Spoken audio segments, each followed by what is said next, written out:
much for coming. This panel is called The Independent Spirit. That's not what it was originally called. That's what I was told it was called. So we're gonna mix it up a bit and be a bit informal. And this is really a celebration and discussion about creator-owned comics, which we're going through another renaissance now in the industry, in the medium, more distinctive voices, stories from people from different backgrounds are really having a sense of dominance, whereas in the films, the superheroes are having the dominance, but in comic book publishing, where the growth market is, it's really in creator-owned stories for different audiences.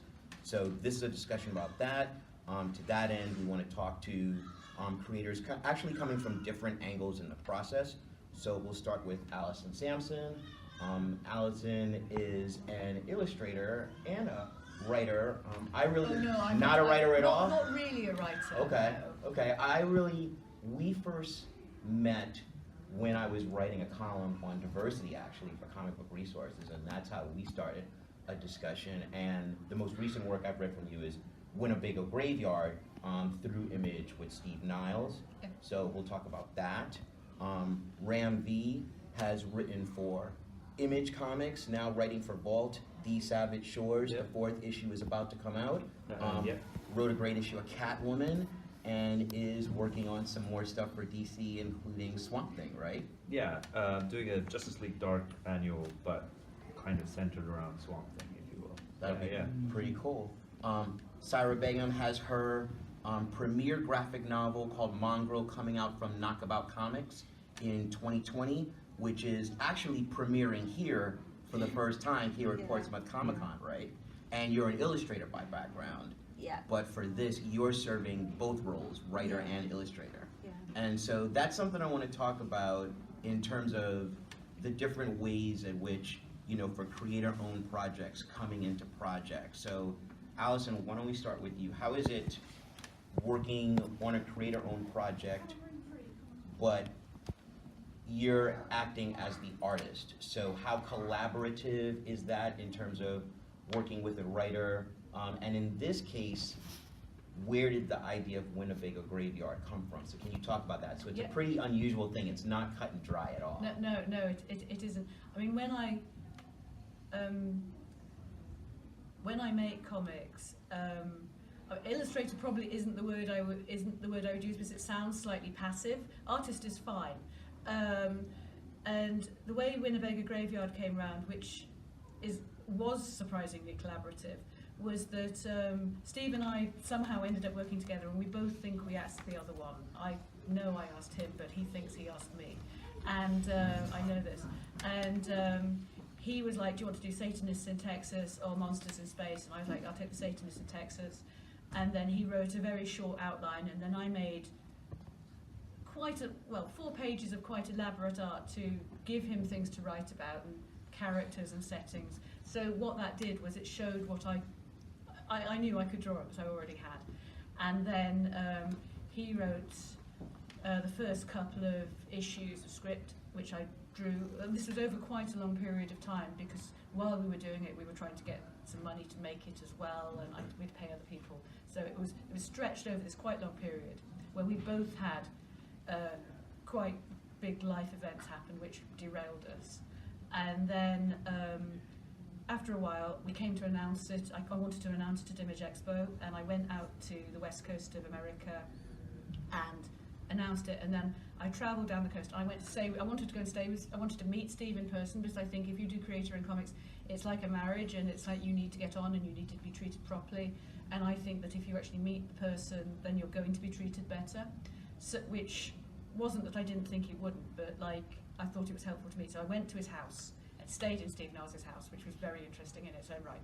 And I hadn't met him before, and I didn't really know them, and I was quite nervous. We took this taxi out into the desert, and the California desert actually isn't the world's safest place. People leave Los Angeles to go and do things there, which you don't really want to meet them. And anyway, went to his house, had some chat, drove around, looked at locations where the book set was. The book set in Acton, where he lives, or supposedly, it's not actually. And as it turned out, it was far too ugly for me to use. And then had some fish tacos, and then went back to his house and talked. And and I talked, and he listened. This is a very quiet man, and he asked me what I was afraid of, and we talked about rural horror, like in the UK we used to have these adverts on Sunday lunchtime about being crushed in farm machinery, and really disgusting. And it was quite a lot of people who things like drown in grain and get the rats always go for the throat, and stuff that your if you live on a farm, your parents tell you to keep you safe. And I've talked to quite a few people about this, and it's a very common experience for kind of children who are brought up on farms in the UK. And you know, there's always men in caps in the landscape watching you, which everybody understands here. And then he wrote the rest of the book, and it's a ruralophobia book. And although he didn't use what we were talking about directly, this whole thing of being afraid of just being in the countryside that you don't really know who's around is very much what it's about. So he just absorbed this conversation and sort of, and then something else came out which became the book, and then I finished drawing it and built the book. And that was it, and it's very much our book. I mean, I didn't write the script, and actually I didn't deviate really at all from it, because he's been doing this a long time. He knows what he's doing, and it was really all there. But yeah, it's very much our book. And it seemed to be a script that really left you a lot of room to play. I really feel like you can tell when writing and art mesh, and I think you can also tell when the artist has more like creative room to really command the page. And I feel like it was that way with Winnebago Graveyard. Did you feel that way with the script, getting it? I think with any script you can, it depends very much on the artist. You can take more or you can take less, and it depends on what you're like. And I think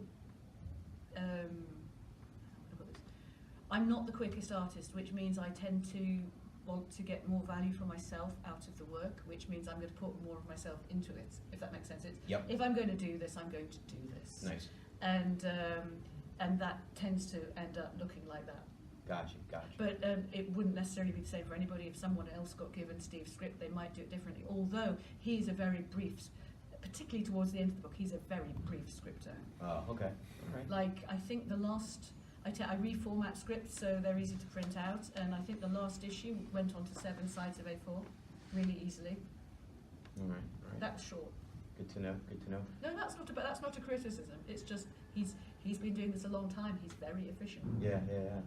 So now, Ram, when we were talking, something I didn't realize until today is that you started off in prose as a published author. Yeah. So now, coming to comic books and graphic novels as a writer, do you get to pick the artist for every project? How does that process work for you? I mean, as far as creator-owned stuff is concerned, I always liken it to being in a band. So I don't think it's as much a matter of picking the right artist. It's about, I mean, I talk to people at conventions, and I've made, I'm fairly good at making friends, Yeah. strangers, if you will. But every time you talk to an artist, every once in a while you'll come across someone that you really vibe with, and you know that they get what you're trying to say or what you're trying to do with the book. And I've had that a few times. I used to live in India pre-2014, so you'll see most of my creator-owned collaborators are from India. Right. And so these are people that I've known for 2 or 3 years before we decided to collaborate. So in a way, I suppose, yes, but I never approach them with the intention of, picking them for a project. Okay. These are people that I know, and I enjoy hanging out with. Yeah. That I went, okay, let's do something, let's work together. Okay. For instance, I think it was a couple of years ago, Trad Moore had just moved and was staying in London, and we just hit it off. Like the first meeting, I was like, yeah, this guy gets me. And we were just good friends, and I went back and stayed at his place in New York. And I think 3 years we've been talking about doing something at some point. Okay. But it'll happen, and when it happens, it'll be one of those things that feels like my mind created this. Yeah. Which I think is very important in a book. To a reader, it shouldn't be apparent that this was written by one person and illustrated by another. Right. You should get a sense of the sense. Yeah, it should, or at least I pride myself on the fact that the books that I work on feel like their author work, which is they were written and drawn by the same creative mind, Yeah. if you will. Yeah, and so that's interesting because one thing that I know a variety of writers really try to do is write to artist strengths. It's kind of like they want to have that connection with the creator before they even start the scripting process, because that way that will influence their approach to scripting. So because for you, the relationships were established first. These are people that you knew. Is that how you went in? Did you even have the idea first, or did you and your collaborator come up with the idea together? So the ideas for my creator-owned stuff have come from very strange places. The first thing I did was a book called Black Mumba, which I created with, again, a bunch of artists that I knew from India. And the idea for that, I think, just came up off of no one's done serious noir in Mumbai. And no one's done it in a way where it doesn't feel hokey, where it doesn't feel like it's pretending to be, New York noir but set in Mumbai. Right. So that idea, I think, was very much something that I wanted to do. And then I went out and said, hey, do you guys want to work on this with me? And it happened. But since then, I've done Graffiti's Wall, the idea for which I got when I was at a talk by a graffiti artist called Tom Eaton in the UK. And I thought of this character who goes around doing graffiti, and I said, I want to do some kind of story with this. And then I'm sitting in a bar at 3 a.m. in Bandra in India after one of the conventions, and Anand, who was the artist on that book, who I've known for a couple of years, was sat there going, man, I really want to draw a book about Mumbai, like really draw the setting and the walls. And I went, what about doing a book about Mumbai with a graffiti artist in it? And he went, yeah, that would be great, because I was a graffiti artist when I was a teenager. This is what he's telling me. And so at that point you realize that, okay, both ideas are just meshing. Yeah. And lo and behold, a year later we had a book. Nice. So most of my books have sort of organically grown that way. Okay. And Sayra, for you, so you are the sole creator here. This is your first book, and the book Mongrel, talking about a British Muslim girl growing up, it immediately engaged me and instantly obliterates what you think is your understanding of a people from the first sentence, basically saying, for 5 days a week, 3 hours a day, we study to learn the Quran, right? And just the responsibility of reading that there's a method, and it's not just simply reading a book, and the responsibilities that come with that, and how that affects your relationships with other people. So can you talk about why you decided to do that? And also, one thing we were talking about is that it's not going to be serialized. It's going to be a complete graphic novel. So what was your decision to do it, and why do you feel like it'll be best as one complete story as opposed to a serialized format? So my decision to create an autobiography, it wasn't just one moment. It was a build up to it. So before I started creating Mongrel, all my illustration work before, whether it was sequential or not, it sort of projected my own experiences, but through fictional characters. And so I felt like everything prior to 2014 was building up to this. And then 2014, I started my MA, and before you started, you have to do a proposal, what you're going to do on it. So I thought, I'm feeling brave now, and I've had all this inspiration the previous year of discovering Persepolis by Marjane Satrapi, which is about her Iranian childhood. And when she immigrated, and sort of balancing these two cultures. And then Craig Thompson, although it was a Christian upbringing in America, and he's a man, that really resonated with me as well. So anyway, I did this proposal for my MA, thought I'd never have a balls to go through with it, but it just so happened I stuck with it for 2 years, throughout all of it, and it's 2019 now, and I'm still doing it. So I was probably the only student on that course that never diverged. I stuck on that one topic. I was pretty headstrong with it. So with life writing, reading into why people want to share their own stories. So it used to be, say, we used to learn about people that lived devout lives, and they were like exemplary lives of how we should behave. And now I feel like in the modern day it's changed to, we read about other people's lives because we want to identify with it, we want to learn from it, and also perhaps we have this like obsession with impurity. We want to know the nitty gritty in other people's life story. So basically my thinking was, I'll share my story. It's very different to martyr and satrapy. I wouldn't have done it if I thought it's going to be exactly the same. Yeah. Because I think satrapy is a lot more, it's a bit more exciting in a way, because she's going through she's living in Iran, and you know Palestine's taken over and she escapes, and mine is more mundane, but it's something that I think more people in my situation, like second generation Muslims, can relate to and identify with. And so far, obviously I haven't published it yet, but the responses I've been getting have been from Muslim men in their late 40s to my age, and females who are all identifying it, and that's sort of spurring me on. So I'm not sharing my story because I just want it to be the singular story. Right. Do you know what I mean? Because I know I am slightly different in the fact that my father was a convert to Islam, so it's quite exceptional in that way, because you don't get very many Muslim converts, and so being a white Muslim is different in itself. So I just want to share my version really, and to provide just sort of another perspective to the sort of typical Muslim narrative you see. Yeah.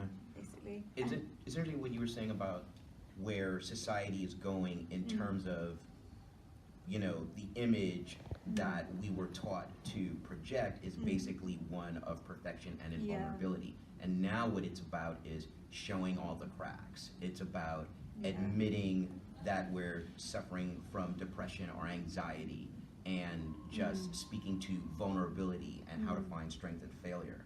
And so, I mean, one thing that I used to think about memoirs, but now that really makes me adjust my thinking, is that it's really something like, in that way, you're making yourself more vulnerable, telling your story to the world. But in a way, it sounds like it may actually be more liberating and come from a position of strength.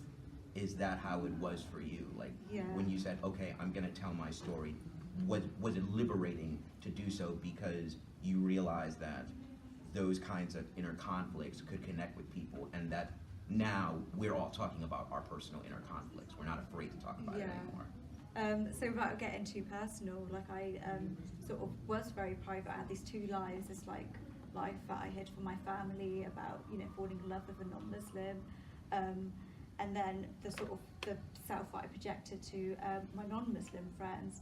And so just revealing it all, and I know that anyone could read it, down to my parents, to, you know, friends of the family.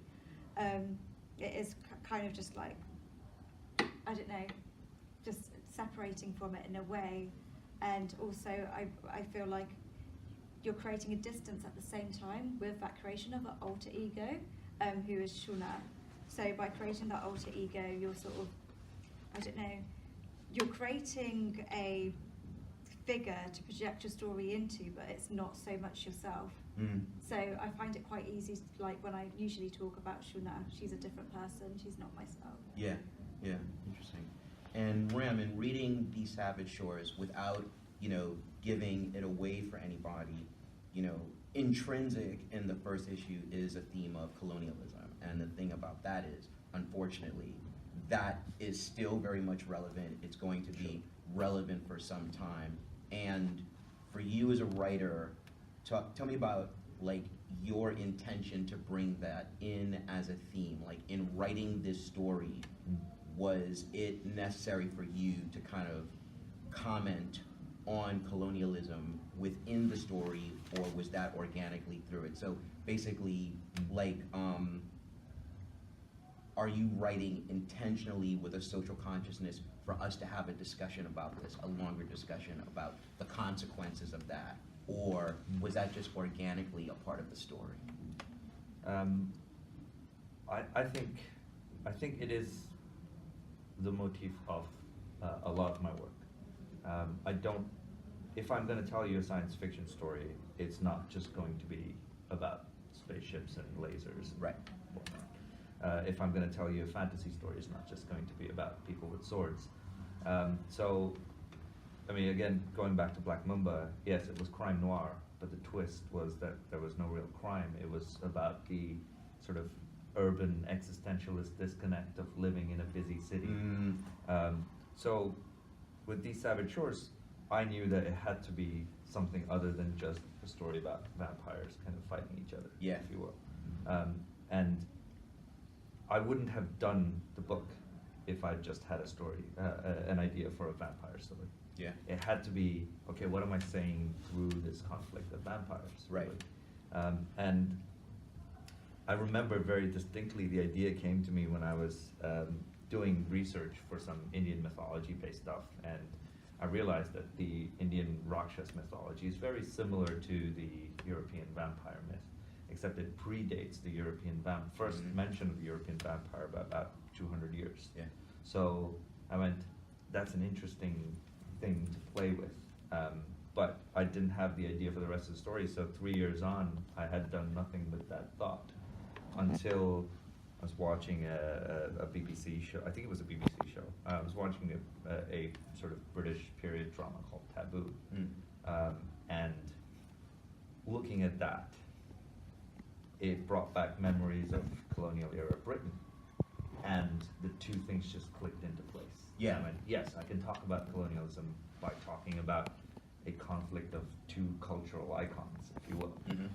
And so beyond that, that's where the story really grew from. So I wouldn't have worked on it if it didn't have something more interesting to say other than the conflict of vampires.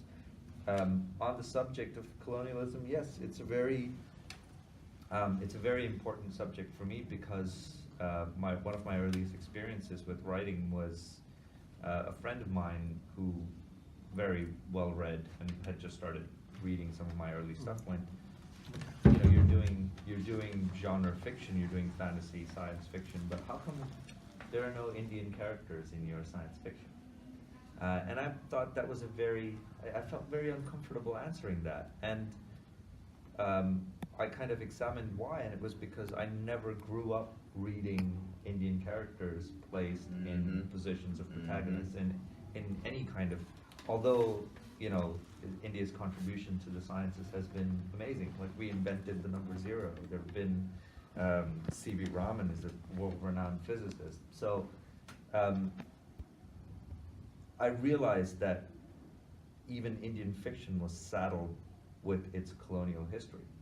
So we venerate Kipling and Mary Shelley and all of these authors that we read as children growing up in India, but we've forgotten our own authors, we've forgotten our own protagonists. So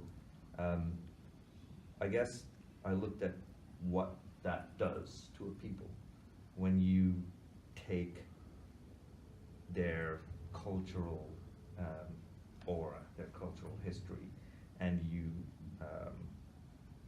I think colonialism depends on sort of obliterating That's that, right.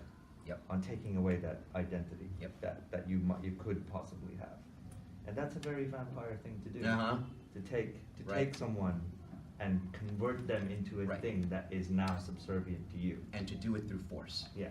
Yes. That is vampiric in its Mhm. nature. And so I went, okay, this is a good fit. Nice. This works. Great.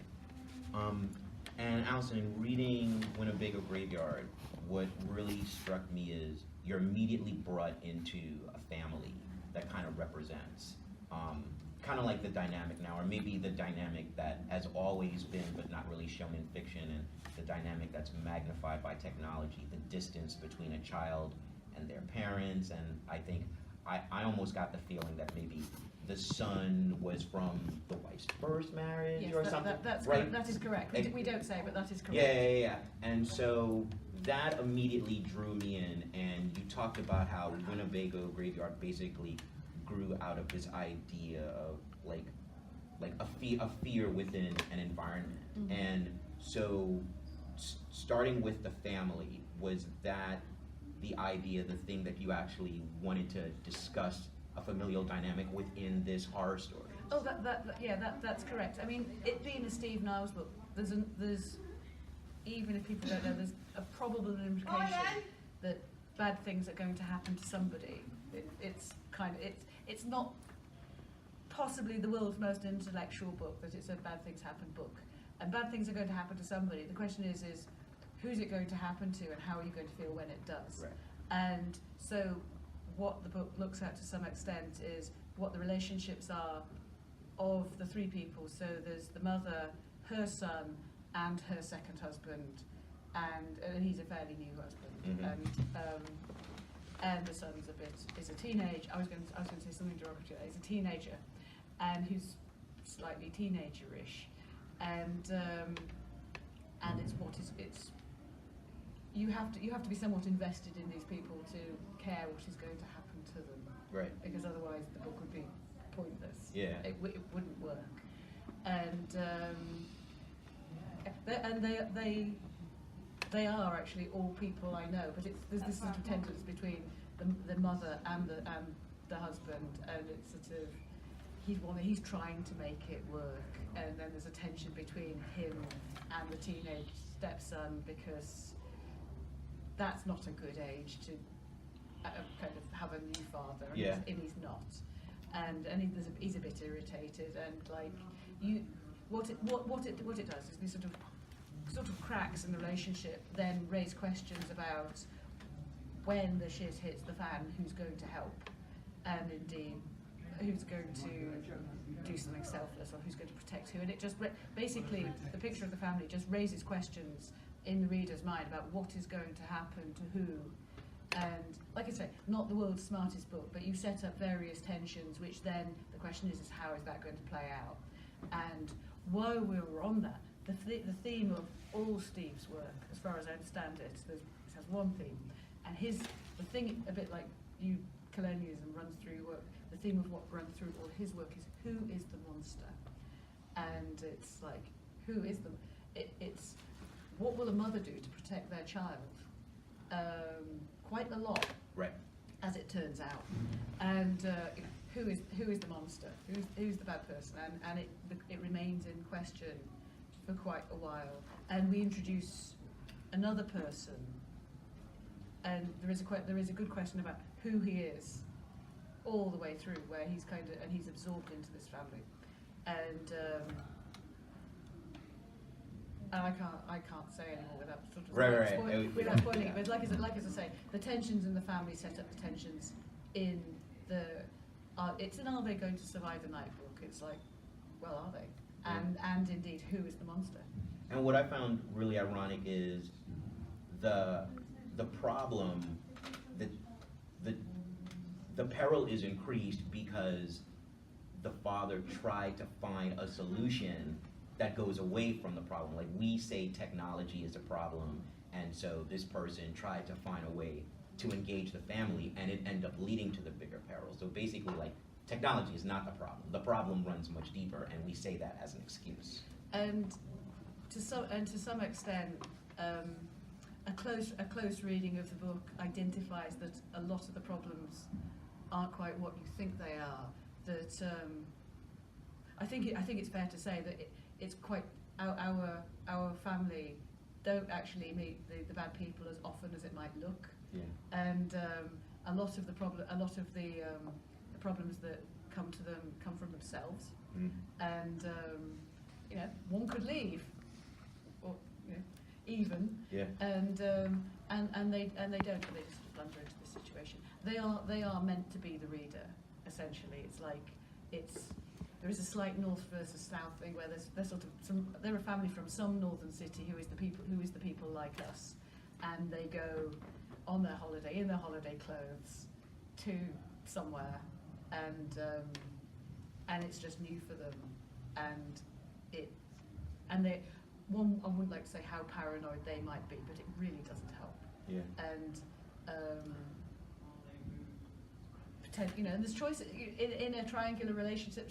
Sometimes there's pressure to make a choice, and which I'm also not going to say anything about. Okay. It's You have to read the book. One doesn't want to spoil it. People have to read the book. what I wanted to have was a certain thing about mothers and sons. It's like that. If you think about, I don't know, I was talking about to somebody else, a ruralophobia thing. A thing to be afraid of is don't get between the cow and the calf. It's like do not, and that's when things start to go wrong. All right, and one thing that is happening more with creator-owned books, and I think it's happening with these in different ways, is it goes even beyond the content, beyond the execution of the content. It also goes to the format. I think creators are allowed to be more involved in the production of their book. Now with you, Sayra, it's unique because you're the solo creator of all of the content, and your decision, was it your decision or the publisher's decision that this should be one book? Why is that? And then I love how the cover, just like on seeing the cover, if that's the first thing you see, you immediately know that there's the idea of schism in this story, and that communicates so much. So can you talk about the entire package, why it'll work better as a single original graphic novel? So it was, I think, when you start a project, you have this like vision of the final thing on a bookshelf, and that's literally it. Like I don't want to see it in bits and bobs. I want it as like, and for me it just makes sense because it's starting from Shona's childhood, going up to the very day when she gets married, and then that's when the book stops. So and the timeline just breaks away, like back and forth from Right. childhood to the present day. I just think it just wouldn't work being serialized. But that being said, there are chapters that do stand alone, like the chapter you read, How to Be a Good Muslim. Right. Yeah. They do stand alone. It makes sense in that, but yeah, I don't think it would work Okay. as serialized. And with Tony, who is from Knockabout, the founder, he's sort of really just sort of supportive of like the decisions I make. Like the actual format is a little bit unusual. It's like 18 by 21 centimeters, but the book was longer. So it was like 330 pages, and Tony just wanted that being chopped down to something, I don't know, a bit more manageable, I guess, and to stop me just from like rambling on about things, to quicken the pace, Nice. which I took on board and shortened. And what was the origin of like the cover image, which again is so powerful Yeah. and evocative and immediately tells you something about thematically what this story is going to be about? So like with the cover image, there's no hair. It's just like the skin, and it's like the idea of like holding up a mask to people. And this is like the mask that I'm holding up to the Asian community and the mask to the English community. And so it's sort of that's why it's split in half. And then you've got the pattern, which symbolises the sort of Western side, and the like what's sort of derivative of like Asian aesthetics. So yeah, I just wanted something that's, I don't know, thinking of the comic book market, something that isn't going to disappear into the background, because the original one was quite different. It was like this very grey, embossed, really minimal, because I sort of wanted to feel like it was going to disappear into the shell. And is that going to be more luring than something that's trying to catch your attention? Yeah. But I think that was with Tony's input. He wanted something that's a bit more, again, fits into the market. Got you. And Ram, so you've worked with Image, you're now working with Vault for These Savage Shores. The 4th issue is about to come out. The first 3 issues are going to be reprinted in singular format with really great new covers. Can you talk about, Vault is a publisher really well known for their good relationships with their creators. Tim Daniel, the designer, very much put forth as really part of the collaborative process. With you and the artist, were you able to talk with the publisher, talk with Tim about the discussion about, how this book looks in terms of design, and for you especially, your work is, shining a light on your culture in a way that will speak to its authenticity and origins and history versus the idea of a cultural pastiche on another idea or genre. So it seems like that kind of authenticity of imagery is important. What was your level of involvement in kind of like the look and feel of the book as a final product? I mean, with working with image, really, your involvement is 100%. Everything is up to you. Whatever you want to do with it, they might have a few suggestions here and there, but really, it's all on you. Mm-hmm. So you're responsible for your cover, and you're also responsible for how well it does. Yeah. With Vault, obviously, there is more of a hands-on design involvement from the publisher. But with These Savage Shores, and with, again, all of my work, I have a thing that I like to talk about, which is I think the art should extend outside of the book.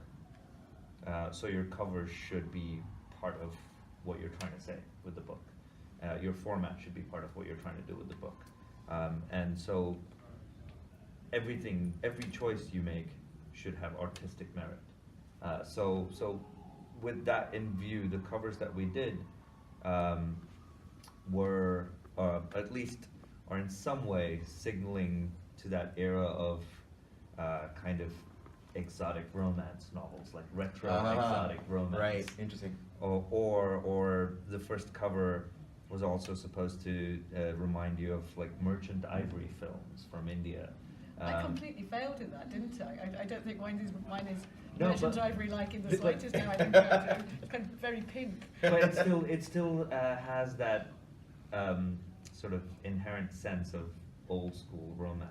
Yeah, no, Even it in does, that despite cover. being very Yeah. pink. Yeah, true. But I'm talking more about like the series covers, because I sat down with Sumit and we Yeah. conceptualized those. Yeah. So the cover for issue 4 very obviously sort of hints back at Dracula. Yes. The cover for issue 1 hints at a Merchant Ivory film. So when you look at the cover, you are, even if you're not consciously going, oh yeah, that's a Dracula cover or that's a Merchant Ivory cover, you're already steeped in the place where I want you to be when you're reading my comic. Right, because it sounds like what you're doing is you're using familiar, iconic imagery to allure people into something that's actually going to be a Yes. subversive approach Yes. to that Yes. kind of source material. Yeah. So, for instance, I'm working on a new thing now, which I won't give away the title of, but it's kind of mingling in the space between jazz and horror, and so I'm working with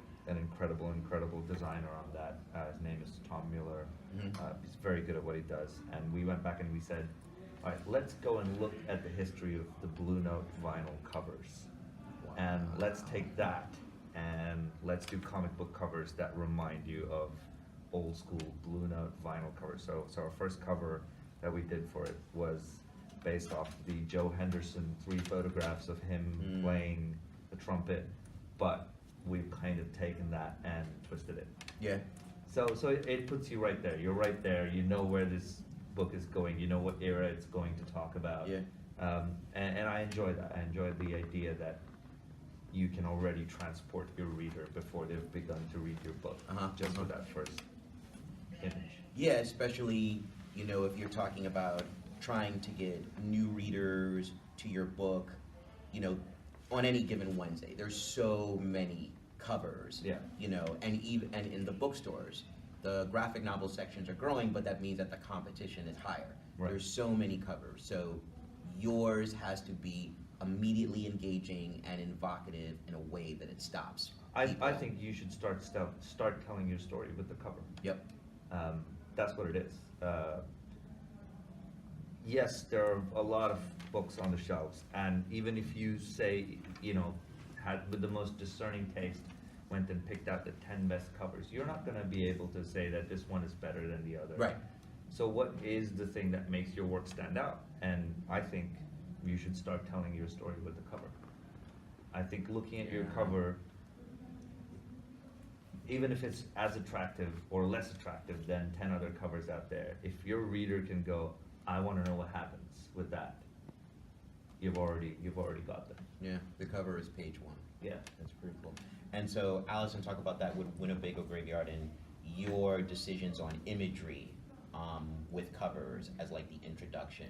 Well, to your book. I'm quite with Ram on that. You have to, start telling the story on the cover. as Rama said, one is responsible for how well your book does, and I'm very aware of how competitive the market is. So I'd already done graphic covers, and the market had become quite saturated with graphic covers from all sorts of people. So I was like, I'm going to have to do better than that. So I'm going to move that on and actually make something which is as brutal as I can absolutely possibly be. And bearing in mind that I'm doing a horror book, I'm going to use symbolism in a way that might be both eye-catching and frightening. And so I chose to, because Satanism, which the book is concerned with, is somebody's religion, and actually most symbols that exist in the world relate to somebody's religion or relate to something else. You can't just take symbols that exist anywhere. So I just thought it's better to just invent symbols, which I did for the whole book. You have to be very, very careful about this. And not that anybody particularly seems to have cared, but like I was careful. And so I decided to just allude to the monster in my book by just basically making the cover a big black triangle on a red background. And like what Eric Stevenson says, you're supposed to be able to see the book and the title from across the room. And I was like, okay, in a sea of very good graphic covers, the red book with the black triangle is going to help. And things like, we wanted people to touch the book. We knew we had a good story, but we also knew that we weren't the biggest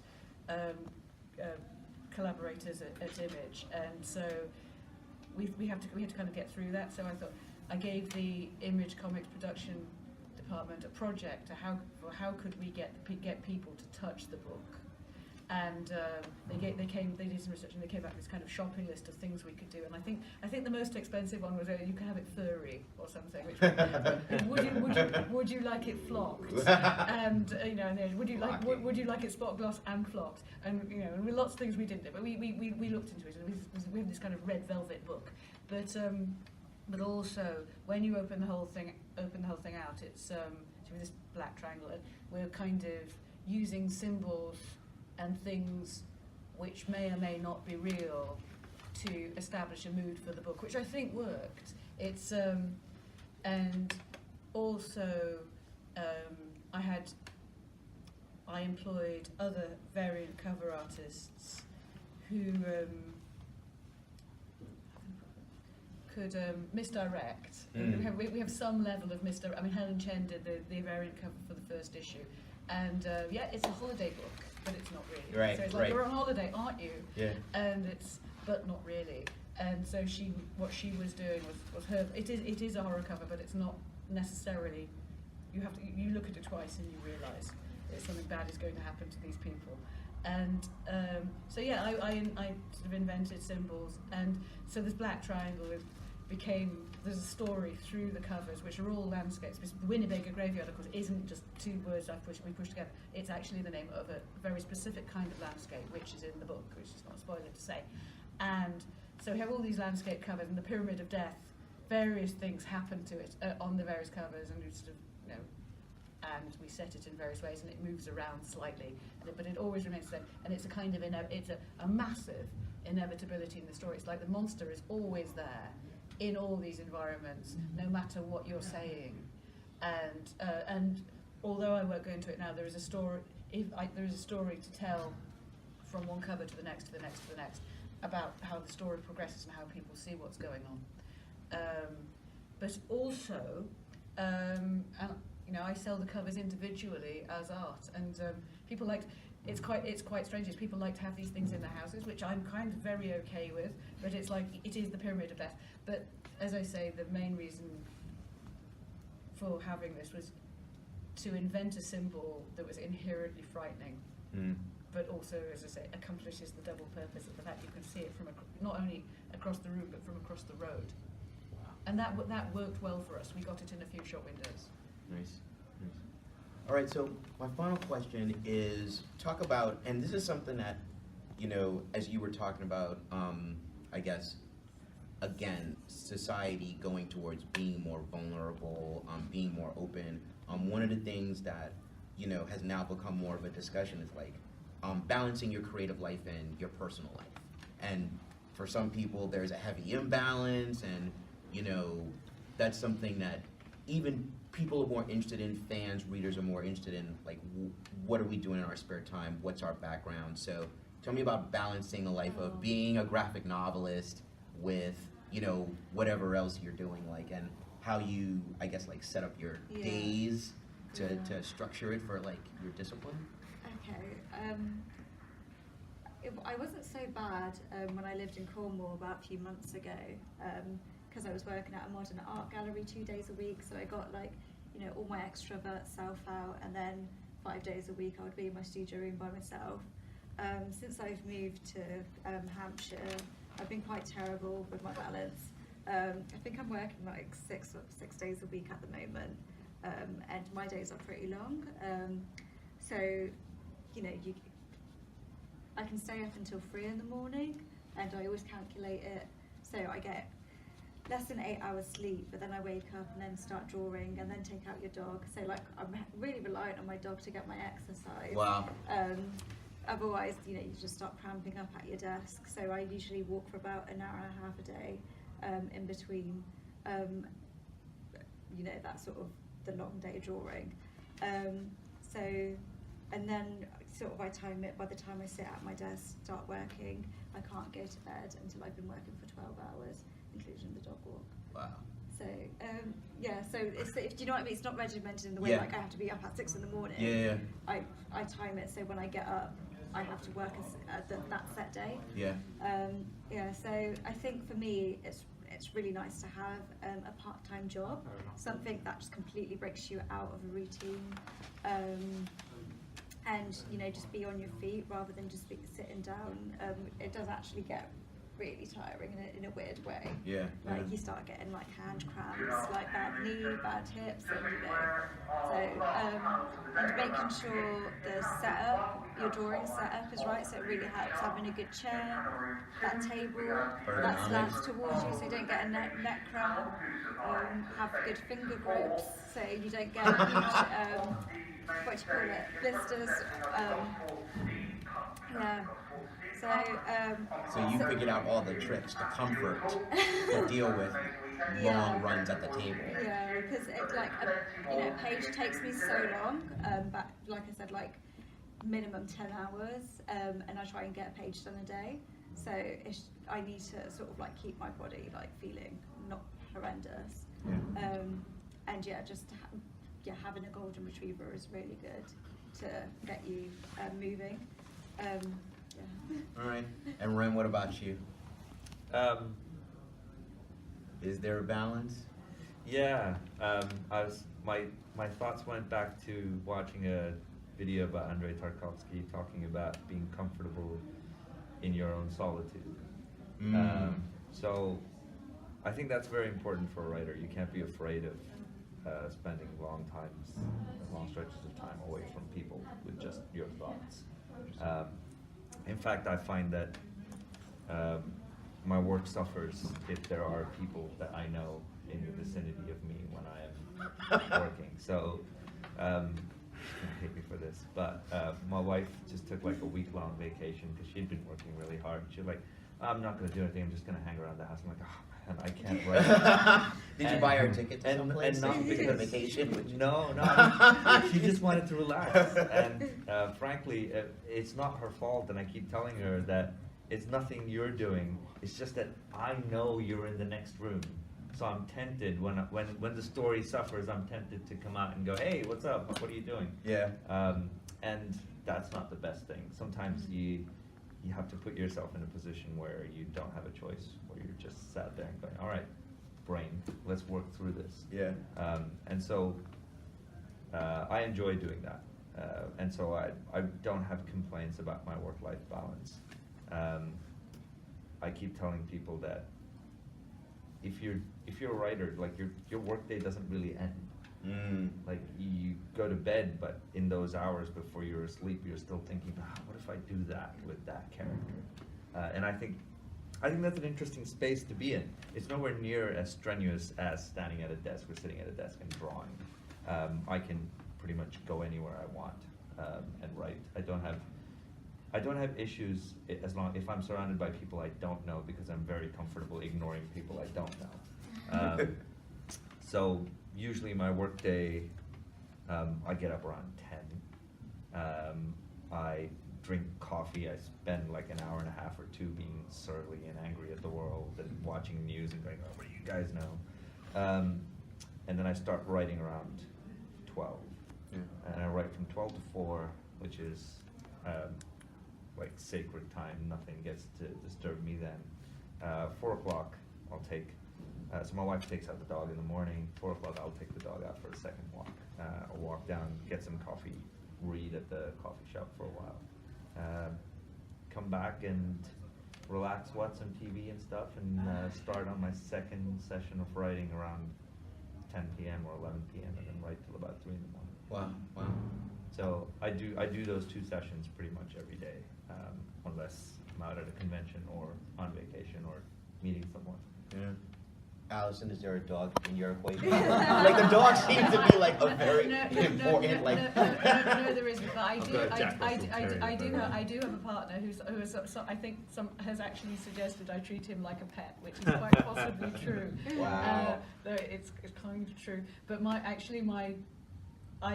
I hate to say this, but I agree with what you said. But he started to work at home, and actually that has changed.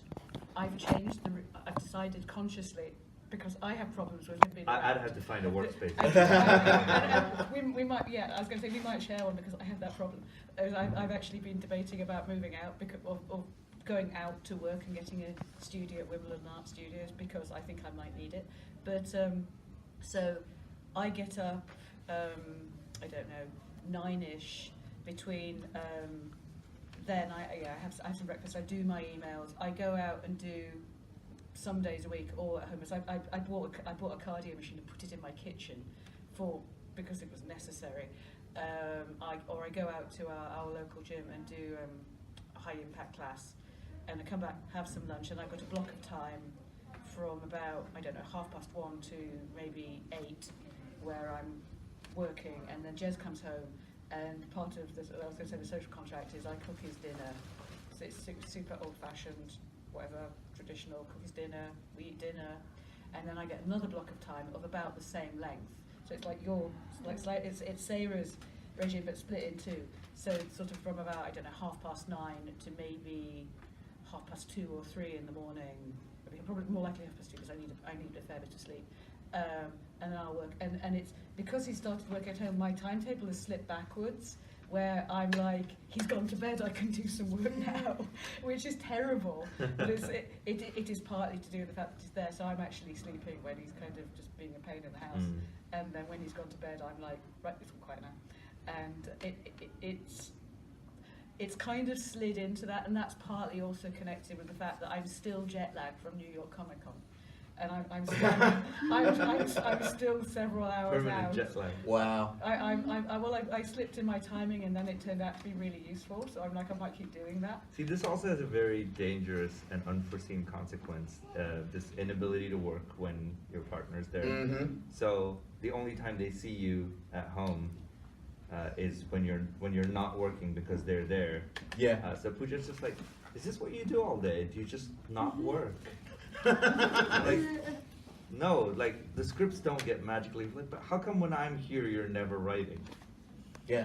Yeah. It's because that's time I've carved for you and for society. And what's quite awkward about that is that the next step is you're stopping me working from. But to be really honest, it's. Particularly when I started making comics, I wasn't making very much money, and Jez supported me, and we do have a kind of contract, which is kind of, you're not working all day, you're going to do some stuff with, you're going to set aside time to have with your partner, no matter how busy you are. And even when I've got a major deadline, and I've got to hand in stuff the next day, he still wants his dinner cooked, and I still do it. And that is, and I can, if I know I'm going to do it, I can lay my life out around that. And also, things like the exercise, it's got to happen. When I started making comics, I was actually quite ill for some years, which I didn't really know, and I just put on weight, and you have to get it in hand, and you have to exercise, so you'll get ill otherwise.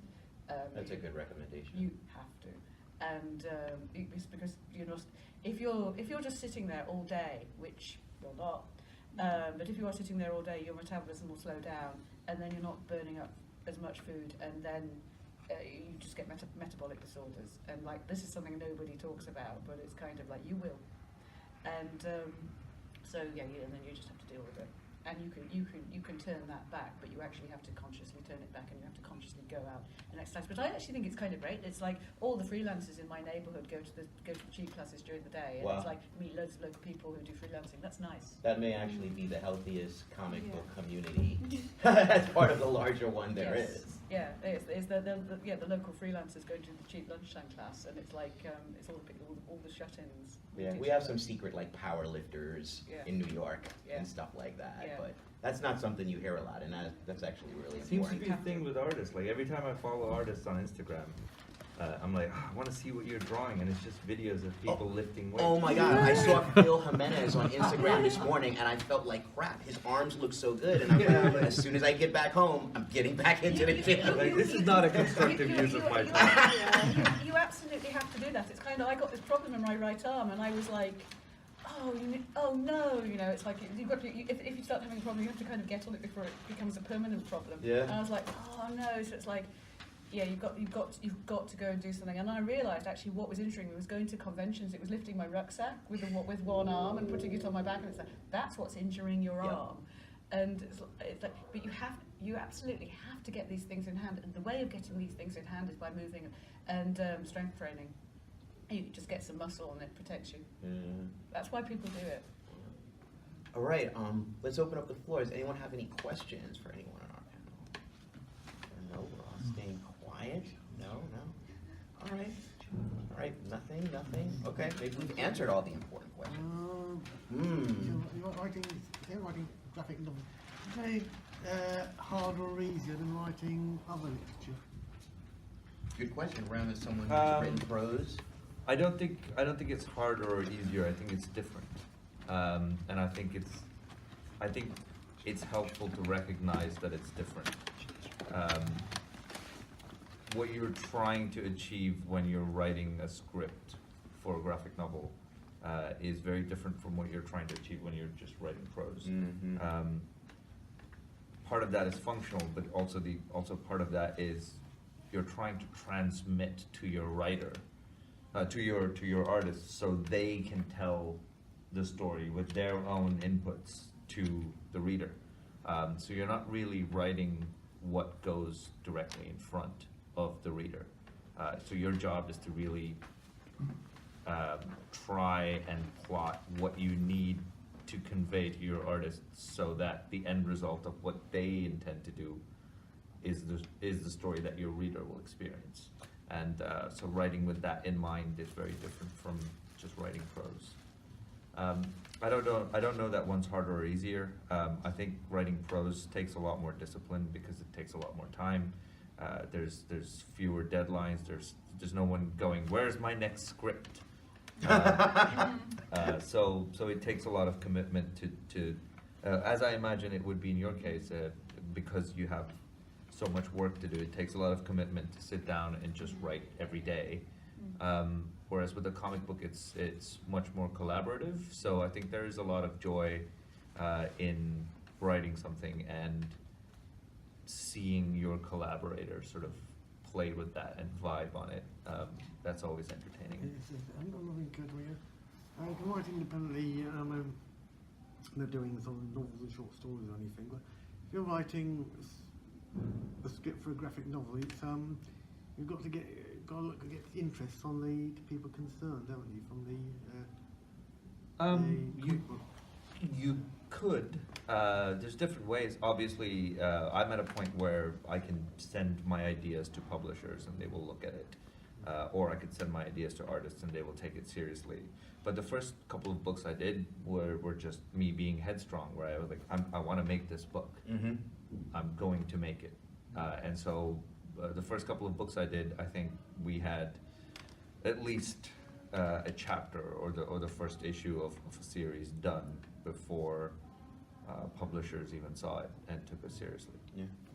And that shows a level of commitment and confidence. As an editor, something that I always recommend to people is, at the very least, like have half of the first issue done. Yeah. And prove that you will go that far. Like, this is not just a one-off idea for you. This is something that you feel passionately enough about doing that you will have done that much. Mm. And I'll at least know you're serious. Yeah, by that. and I think there's a lot to.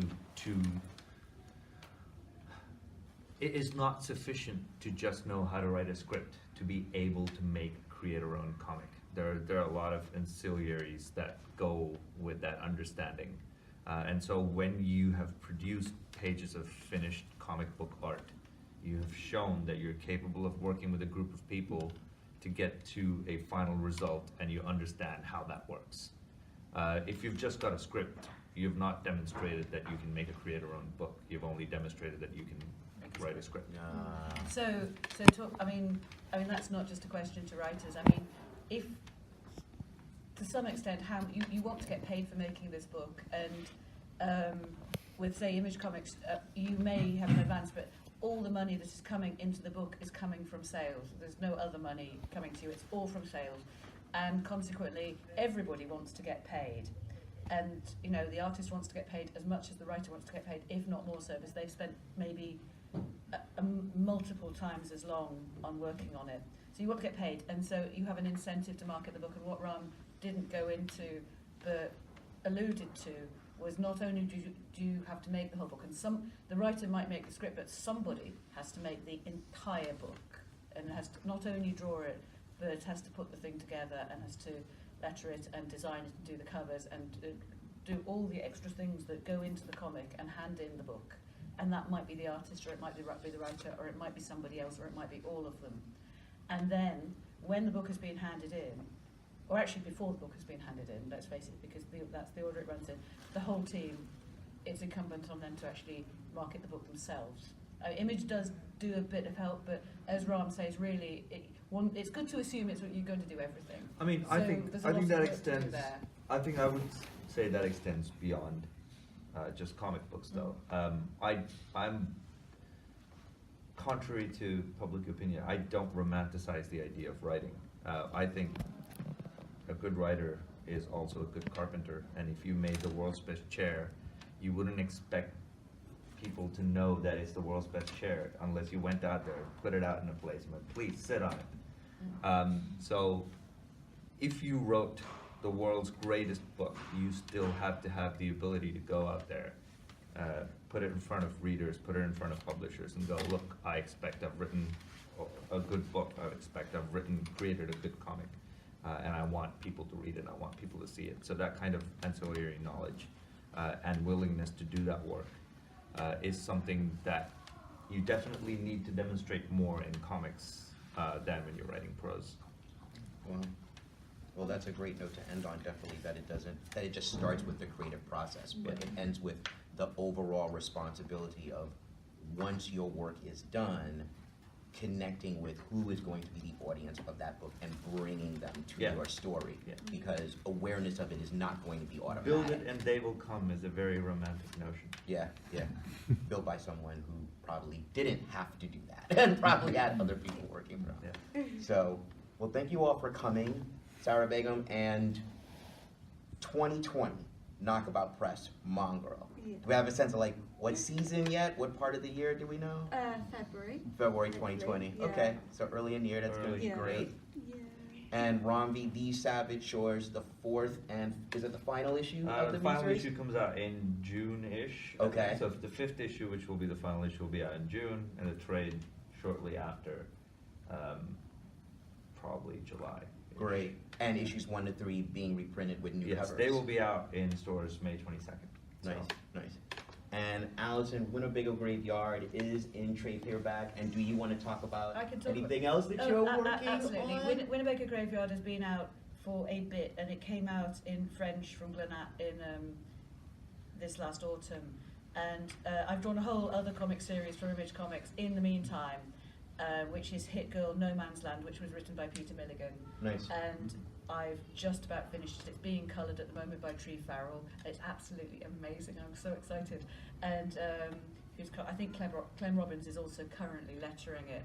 And it's going to come out. I mean, all the work. I think Mark commissioned all the Hit Girl series in one go, and I think I'm number 5 or 6 in the run of arcs, and so my one comes after Goran Parlov's arc, which has just been solicited. So mine starts in October, so it's October, November, December, January, and then the collection in March next year. But it's had a very long run-in period, and it's set in Mumbai, and Ram's actually in it, and as are many of my friends. He's I'm a beer drinking, gun toting gangster. Nice. He's the mystery man on the first page of issue 4 that nobody knows why they're doing what they're doing, and it kind of looks great. Peter Milligan's been brilliant to work with.